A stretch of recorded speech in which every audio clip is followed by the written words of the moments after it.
अस्सलामु अलैकुम रहमतुल्लाहि व बरकातुहू। प्यारे बच्चों and respected teachers, good morning. आइए आज हम रियाजी के बुनियादी आमाल पहाड़े मुरब्बा मकब क्यों ज़रूरी है, इसके ताल्लुक़ से थोड़ी बहस करेंगे। बहस यूँ कि मैं कुछ बातें बताऊँगा, अगर उस पर आपको कोई ऑब्जेक्शन या कोई और मालूमात हो तो आप मेरे चैनल के ऊपर भेज सकते हैं। Why should we learn basic knowledge of mathematics, tables, squares and cubes. गणिताचे मूलभूत क्रिया व पाढे वर्ग व घनाची गरज का बरं असतं आपल्याला। रियाजी के बुनियादी आमाल में आपको मालूम है जमा, तफरीक, ज़र्ब और तक़सीम होता है, जिसको अंग्रेज़ी में हम कहेंगे addition, subtraction, division and multiplication. ये हमारे बेसिक कंसेप्ट है, ये बेसिक एक्शंस है मैथमेटिक्स के लिए। मराठी में वजह, बाकी, जमा, गुणाकार व भागाकार।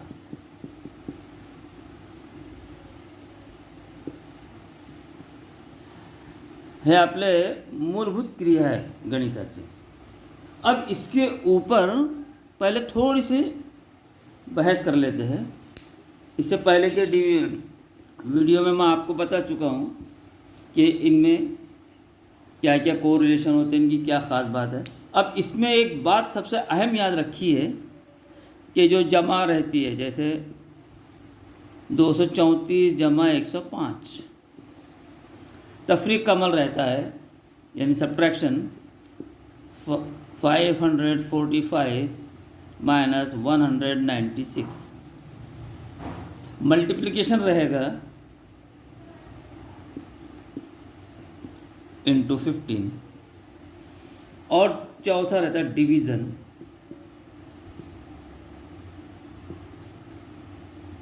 इसको आप 13 से डिवाइड। इसके ये जो तीन क्रिया है मैथमेटिक्स की, ये बेसिक क्रिया जो है, इनमें हर अमल जो है आप टेंस वंस प्लेस से शुरू करते हैं, इकाई की तरफ से। हे पहिला इकडलं है, त्याची किंमत तेच असतात। इस वंस प्लेस से आप इसको एडिशन, सब्ट्रैक्शन और मल्टीप्लिकेशन करना शुरू कर देते हैं। इधर से आप इधर की जानिब जाते हैं, फिर उसके बाद टेंस प्लेस के ऊपर आते हैं, दहाई के ऊपर आएंगे, और फिर सैकड़े के ऊपर आएंगे। अगर 1000 की कीमत रही तो 1000 पर आएंगे, इस टाइप में।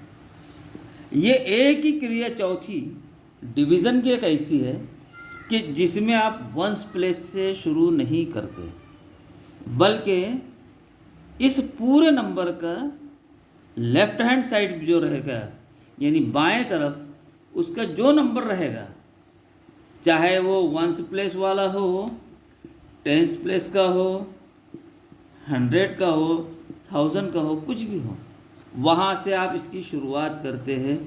ये पहला बेसिक कंसेप्ट है जो आपको और आपके स्टूडेंट्स को मालूम होना चाहिए।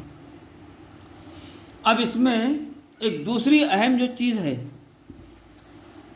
अक्सर जो बहुत ज़्यादा ब्रिलियंट बचपन से शार्प स्टूडेंट्स रहते हैं, उनके दिमाग में जो सवाल आ सकता है उसके बारे में थोड़ी सी मालूमात लेंगे हम।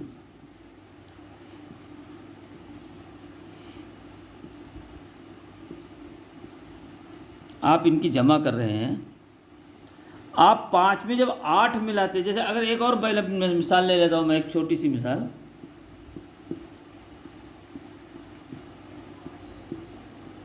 एक 125 में आप 111 जमा कर रहे हो, तो आप वंस प्लेस से शुरू करेंगे। 5 में 1 जमा करें 6, 2 में 1 जमा करें 3, 1 में 1 जमा करें 2। एक सिंपल कैलकुलेशन है।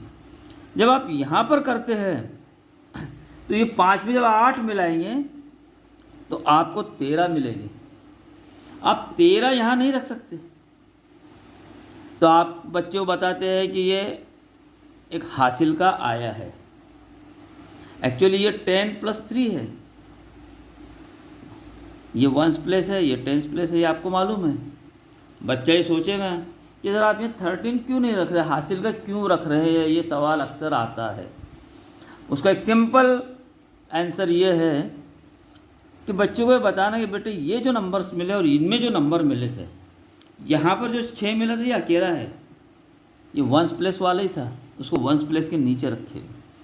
यहाँ पर ही जो 2 नंबर मिले, इनमें एक 1s प्लेस का है, एक 10s प्लेस का है। हम अभी 1s प्लेस का काम कर रहे हैं, इसलिए इसको यहाँ पर रख देंगे और ये जो बच गया इसको यहाँ रखते हैं, फिर इसको एडिशन करेंगे और फिर उसको वैसे हल करते जाएंगे। ये जो तरीका है वो बच्चे के दिमाग में आना चाहिए। अब अक्सर ऐसा होता है कि अगर मैं यहाँ पर इसकी बजाय 8 ले लूँ तो ये तो हो गए 6 जवाब आ गए, अब फिर 8 और 2 10, तो यहाँ पर ये 10, अब ये 1s प्लेस है, वो तो कहेंगे सर ये 100 प्लेस है, तो उसको फिर कहेंगे कि आप एक लाइन के नीचे एक ही रख सकते हैं। वो एक नंबर रख दिया और ये एक को फिर एक साइड में ले गए, इस टाइप को उसकी कीमत बढ़ती है। अब इसका सिंपल जो है, और उसके जब दिमाग से बात नहीं निकलती तो उसके लिए आप 245 रुपये रखो साथ में नोट है, और 818 रुपये रखो, उसका कैलकुलेशन उसको करने लगाओ। वो जब चीज़ें निकलेंगे तो उसके दिमाग से ये सारे कंसेप्ट दूर होना शुरू हो जाएंगे और उसको सही तरीके से हल करेगा। ये कुछ चीज़ें रहती है, वही अमल आप ज़रब में करेंगे। 5 से ज़रब दिए, अगर 1 से ज़रब दिए तो 1 चौक 4 यहाँ लिख सकते हैं, लेकिन जब आप 7 से दे रहे, 7 चौक 28 हो गए, तो यहाँ 8 और फिर ये 2 यहाँ लिखेंगे। ये अमल जारी रहता है। बहुत से लोग बोलते हैं कि भाई बेटे ये 3 है, 3 के लिख दिए, यहाँ एक पेट भर गया उसके इस टाइप में। तो ये अपने अपने तौर पे हर उस्ताद, हर टीचर अपने लोकल सिस्टम के लिहाज से उसको एक्सप्लेन कर सकता है, लेकिन बच्चे के दिमाग से ये बातें निकालना चाहिए। अब आप जमा और तफरीक जब करेंगे, एडिशन और सब्ट्रैक्शन करेंगे, तो यहाँ पर आपको एकदम आसानी रहती है। ये 5 आपने जमा कर दिए, 3 है, तफरीक कर रहे हैं आप, अब ये फिर ये 5, अब आप बच्चे के पास 5 रुपये दे और कहना भाई मुझे 6 रुपये दे, तो वो दे नहीं सकता आपको 6 रुपये। आप उससे ज़िद कीजिए कि नहीं भाई मुझे 6 ही रुपये वापस होना, या आपको मैंने 5 रुपये दिए, तो वो लाजमी तौर पे आपको इधर उधर से लेकर देगा पैसा। वो 1 रुपया कहीं से उधार लाएगा, वो उधार का सिस्टम उसके दिमाग में यहाँ ला कर, और ये 5 की बजाय ये 15 हो गए, आपने 10 रुपये उधार लिया, एक्चुअली लिखा है 1 जाता है, क्योंकि जब इसको मिलाते हैं तो ये आप ऐसे लिखते हैं, तो वो बोलेंगे सर आप तो 10 उधार ले रहे हो और 1 क्यों लिख रहे, तो उसको इस सूरत में अलग अलग से समझा देना कि बेटे 10 और ये 5 माने जाते हैं, लिखा है 1 जाता है, और ये 15 में से आप 6 तफरीक करेंगे 9। अब आपको ये सिस्टम अभी नए इसमें ये बताया हुआ है इस टाइप का। हमारे ज़माने में उस सूरत में लिखते थे और हम यहाँ हासिल का यहाँ जमा करते जो हमने उधार लिए, अब आप उसको यहाँ कर लेते, फ़र्क नहीं पड़ता, सिर्फ आइडिया अलग अलग हो जाती है। और ये 3 में से 1 गए, 2 बचेंगे, ये आपका यह अमल है। हमने इसका कोरिलेशन में इससे पहले देख लिए थे, वो बच्चों को आप दिमाग में ला सकते हैं। अब जब यहाँ पर आप ज़रब और तकसीम करते हैं, डिवीज़न और सब्ट्रैक्शन, तो उसमें इनमें क्या तब्दीली होती है हमको वो देखना है ख़ास तौर से।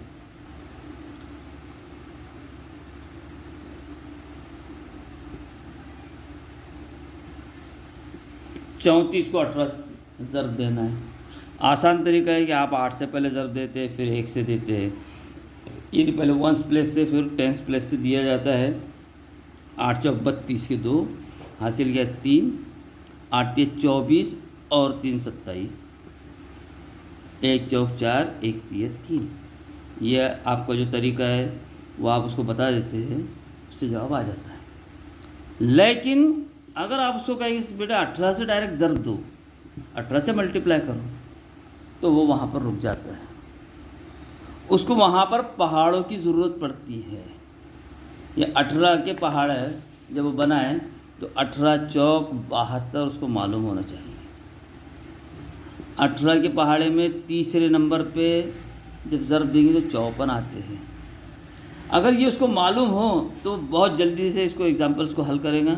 18 तिया 54, 54 में 7 मिला दिए 61, ये उसका जवाब आ जाता। उसी तरह आप जब तकसीम का अमल कर रहे हैं, अगर 18 से इसको तकसीम ही देना है तो यहाँ पर आप 8 से 1 दे नहीं सकते। इससे पहले भी हमने बहस किए थे, फिर आपको 18 का पहाड़ा आना ज़रूरी है। तो बच्चे के दिमाग में ये बताना चाहिए कि 18 का पहाड़ा आपको याद होना, यानी पहाड़ों की यहाँ पे ज़रूरत है। अब उसके बाद है मुरब्बा, एक लफ्ज़ माना जाता है। मुरब्बा यहाँ पर अलजेब्रा के अंदर, मैथमेटिक्स का जो फर्स्ट हिस्सा जो बनाया हुआ है अलजेब्रिक, उसमें जैसे 2 है, इसका आपस में 2 मरतबा ज़र्ब, जिसको आप इसको उर्दू में असास कहते हैं, बुनियाद, ये उसकी क़ुव्वत कहती है, और ये पूरी रकम जो है इसको क़ुव्वतनुमा कहा जाता है। इंग्लिश में आप इसको बेस कहते हैं, मराठी में तो पाया असतात, और ये इट इज़ अ पावर म्हणजे ताकत। और इसके बारे में वे बच्चों को अच्छी तरह समझाया जाता है कि 2 दूनी 4, ये यहाँ पर पहाड़ा पड़ रहा है।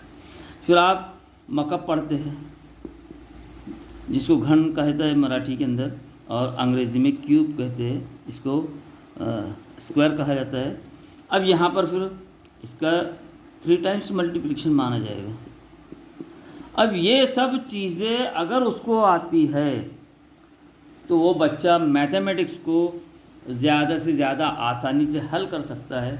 अब ये सब चीज़ें क्यों ज़रूरी है, उसकी कुछ मिसालें आपके सामने मैं दे रहा हूँ। सब मिसालें आपको पता है, हो सकता है आपने इसका रिवीजन नहीं किया होगा, आपने ध्यान में नहीं रखा होगा, कोई नई चीज़ नहीं है, सिर्फ थोड़े से चेंजेस है, जिसको आप देख लीजिए। अगर आपको पसंद आए तो लाइक करना, सब्सक्राइब करना। ये आपके सामने एक फिगर बनाया हुआ है। अब यहाँ पर ये देखिए, इसमें एक लड़का दूसरे लड़के को साइकिलिंग सिखा रहा है। यहाँ साइकिल सीखने का अमल मैथमेटिक्स के से क्या ताल्लुक़ रखता है, वो मैं आपको यहाँ पर समझाना चाहता हूँ। एक सिंपल चीज़ है, जब भी आप साइकिल चलाओगे या साइकिल चलाना सीखेंगे, ये मेरा बहुत पुराना, ये मैं अक्सर बच्चों को इसकी मिसाल देता हूँ कि जब आप साइकिल चलाना सीखते हैं तो इसमें एक ही चीज़ सिखाई जाती है। जो भी आपको साइकिल चलाना सिखाएगा वो आपको बैलेंस करना सिखाता है, आपको इस काबिल बनाता है कि आपके दोनों पैर पैडल पर हो, आप सीट पर बैठे हुए हो और हाथ में हैंडल हो, और आप पूरी ध्यान से गाड़ी को आगे खींचने की सलाहियत रखते हो। ये बैलेंस अगर आपको आ गया, आप में इतनी हिम्मत आ गई कि आप साइकिल को ज़मीन पर पैर टेके बगैर चला सकते हैं, इसका मतलब ये हो गया कि आप साइकिल सीख चुके हैं, ये माना जाता है। अब जब उसको आपको बैलेंस आ गया तो बैलेंस के बाद आपके पास दूसरी जो चीज़ आती है आपके अंदर, वो होता है कॉन्फिडेंस। आपको यह एहसास हो जाता है कि अब मैं इस साइकिल को बग़ैर किसी के सहारे के, बग़ैर पैर टेके इस ज़मीन पर दौड़ा सकता हूँ। फिर उसके बाद जब आप साइकिल का बैलेंस सीख जाते हैं तो आपको साइकिल को फास्ट चलाना, डबल सीट चलाना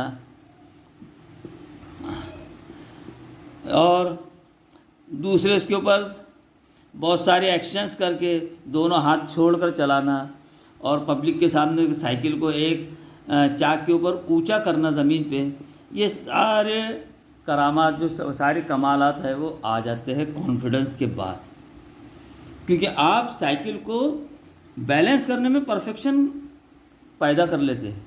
उसके बाद ये तमाम चीज़ें, triple seat, double seat, fast, चढ़ाई के ऊपर कैसे दौड़ाना, कैसे कट मार के निकलना किसी को, और कैसे ज़मीन के ऊपर लोगों को एक्शंस बताना, उसकी आइडियाज़ बताना, कमाल बताना, ये सब चीज़ें आपको बाद में ऑटोमेटिकली आती है। इसको आपको सिखाना नहीं पड़ता, ये आती है आपके तजर्बे से, आपकी पुरानी मालूमात से और आपके कॉन्फिडेंस से।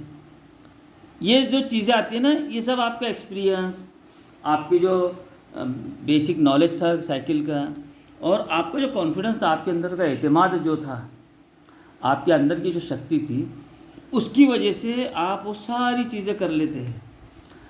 यही अमल मैथमेटिक्स में भी पाया जाता है। अगर आप में एक नंबर, एक टीचर ने बोला कि भाई 45,500 लिखो, तो ये आपको ज़बानी लिखते आना चाहिए। अगर किसी ने बोला कि 23,010, किसी ने बोला आपको 4,115, अब ये जो चीज़ें लिख रहा हूँ मैं, ये मेरा कॉन्फिडेंस है। मुझे इन नंबर्स के कहाँ पर मकाम है उसको टेंस की प्लेस पर कब लिखना चाहिए, वंस प्लेस पर कब लिखना चाहिए, टेंस प्लेस पर कब लिखना चाहिए, 100 प्लेस पर कब लिखना चाहिए, 1000 प्लेस पर कब लिखना चाहिए, ये मेरा प्रैक्टिस हो चुकी है। उस कॉन्फिडेंस के बाद मैं उसको लिख रहा हूँ। दूसरा कॉन्फिडेंस मेरा जो बड़ा है वो पहाड़े है, टेबल्स। मेरे टेबल्स स्टडी हो गई तो मैं उनको जमा, तफरीक, ज़रब, तकसीम को बहुत स्पीड में करता हूँ। तीसरी चीज़ है कि क्यूब और स्क्वायर। अब ये सब जो चीज़ें हैं, ये बच्चे ने एक तो रटना चाहिए,